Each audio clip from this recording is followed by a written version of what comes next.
Get us coffee. That's what he said. My wife's brother, dressed in his polished Armani suit, legs sprawled across my table like he was royalty holding court on a borrowed throne. Around him sat the others, executives, former colleagues, once respected men who now laughed too easily, unaware of the reckoning that loomed. They thought they were in control. They thought I was beneath them. They didn't know I owned the company, or the building, or their futures. I reached across the desk, expression calm, hand steady, and pressed the intercom. Security, I said, my tone precise, deliberate. Please escort the executives out. The owner wants them gone. The laughter died like a snuff flame. Chairs scraped across the hardwood as the mood shifted.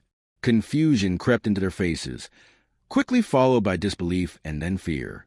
I watched their expressions as understanding dawned, slow and painful.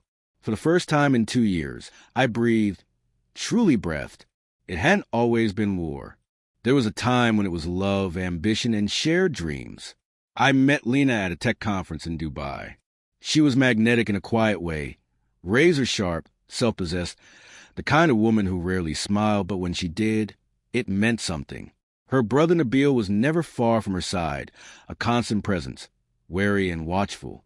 He didn't trust easily, especially not with his sister. But I played the long game. I earned his confidence, brought him in when I launched Centrus Labs. We were a team once. Lena handled strategy and branding. Nabil oversaw operations. And I built the technology that powered everything. For a brief, bright window, we were aligned. Or so I believed. The first betrayal was subtle, like a paper cut, sharp, easy to dismiss. My name was on the invite for a key quarterly board meeting. Admin glitch, Nabil said, waving it off. Then came the bigger wound. I recognized our pitch deck on a rival firm site, presented under his name. I told myself it was a coincidence, a misunderstanding. I was in love. I was building something larger than pride or paranoia. I was naive. The true cut came midweek, a Wednesday. I came home early with flowers in hand, ready to celebrate our latest funding round. I paused outside the study, hearing their voices through the door, Lena and Nabil, speaking low, unaware I was there. I didn't move. I just listened. He's too trusting, she said. We'll vote him out before the acquisition, Nabil replied. They laid out the timeline for my removal, like it was a PowerPoint presentation. My wife, my partner, my co-founder, and her brother, whom I had given a title, a salary, a place. They plotted the sale of my company as if I were already gone, assets divided neatly, signatures prepared, power handed over. I stood there frozen, rage blooming cold and silent inside me. I didn't burst into the room. I didn't confront them. I didn't pack a bag and walk out. No, I made tea that night. I listened to Lena lie through her smile, telling me how proud she was. I kissed her forehead, and I started planning. Step 1, separate control. They assumed I was sloppy with documents, unguarded with details. They never saw the structure beneath the surface, how every patent, code repository, and asset had always been owned by the parent company I established overseas. In quiet legal maneuvers, I began transferring control of their entire division back to the top. I built a legal labyrinth so complex it would take them months just to find the entrance. Step 2, surveillance. I installed a keystroke logger on Nabil's office computer, hired a private investigator to shadow him, collected everything, emails, encrypted messages, burner phone records, every shady deal, every betrayal, every clause they breached.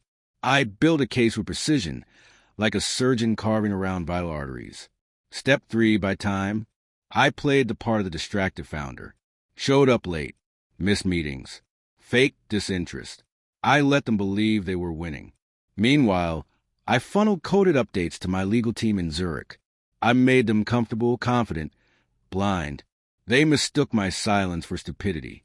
Then came the acquisition day. They called it a restructuring session. The top floor boardroom was reserved, with its sweeping skyline view and artisanal coffee. They wanted it to feel ceremonial, like they were bestowing mercy. Nabil even clapped me on the back as we entered, leaning in to whisper, "No hard feelings." I smiled and sat down. Then I slid the folder across the table. Inside, cease and desist orders, termination letters, and enough documented fraud to end them both. Nabil blinked. Lena went pale. "You can't do this," she breathed. I leaned forward, voice steady. "I already did." They didn't even notice the security team step in until the handcuffs came out. It was quiet, efficient, professional. As the guards moved in, Nabil tried one last time to reclaim control. One last smirk, one last jab. "Get us coffee," he spat, like we were still pretending, like the past 2 years hadn't turned him into a ghost of what he thought he was. That's when I pressed the intercom again. Voice calm, eyes locked on his. "Security," I said, "please escort the executives out. The owner wants them gone." Now the office is quiet. The air feels cleaner, lighter. No more shadows in the corners. No more knives behind smiles. The rot is gone. The infection carved out at the root. Sometimes I see their faces in the news. Nabil crying foul, claiming misunderstanding. Lena? She vanished. Europe, last I heard. I never pressed charges. I didn't need to. They lost everything that mattered. Control, status, me. People ask if I miss her. The truth? I miss the idea of her. The woman I imagined. The nights we stayed up late dreaming about what we build together. The illusion of partnership we wore so well. Even I believed it at times. But when someone stabs you mid-sentence, it doesn't just hurt. It rewrites the story. I loved her. And then I buried that love beside my hesitation. Centrus Labs thrives now. Every morning, I walk into front doors. The same doors Nabil once insisted I avoid to stay grounded. My name is on the glass now. Just one name. Not his. Not hers. Mine. They say revenge is a dish best served cold. I disagree. Revenge is best served quietly. Calculated. Precise. Delivered in silence while they sip the coffee they once thought you'd fetch. I never raise my voice.